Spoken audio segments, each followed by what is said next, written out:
Ano ho yung nangyari kanina na sa ngayon nagva-viral itong video ninyo dito sa Vancouver?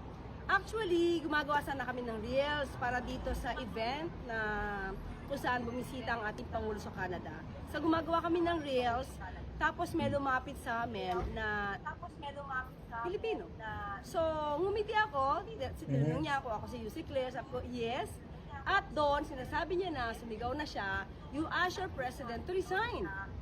So, kinuyog na kami, samantalang kung tutuusin, kami nagtatrabaho. Hindi kami nagbabakasyon dito. We're just doing our job, pero nahinto yun. Hindi na kami nakapagtapos ng aming Sabi, nag-shoot ng reels habang nagtatrabaho. Gumawa ka ng reels tapos na-real talk ka. Pero kung, hindi ko alam kung saan Walang sila modo grupo, DDS pero yarn. yung naratibo nila, Grabe. yung tipong DDS nga BBM siguro. yung naratibo Galit na nila siya. ay maleta. Taluoy ang mga Pilipino. Shame on you, Claire, Nauupo anti-Claire. ninyo ang kwarta sa flood control. Shame on you, anti-Claire, anti-Claire. Please. What a cry, baby! Yes! Yes! Maleta ka! Maleta ka! Pangit mo! Ang pangit mo! Putang ina mo! Putang ina mo! Putang ina mo! Pangit mo! Ang pangit mo! Putang ina mo! Putang ina mo! Putang ina mo! Namatay ka na tayo na! Namatay ka na! Putang ina mo! Hindi!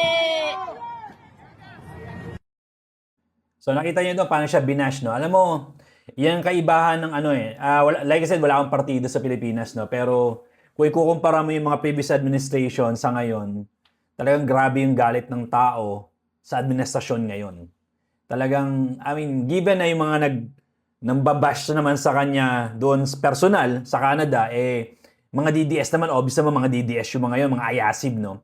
Yun nga problema ng Pilipinas ngayon, hating-hati tayo. Pag ayasib, DDS, karamihan. Kapag ka naman, Metro Manila, Luzon area, maraming loyalista.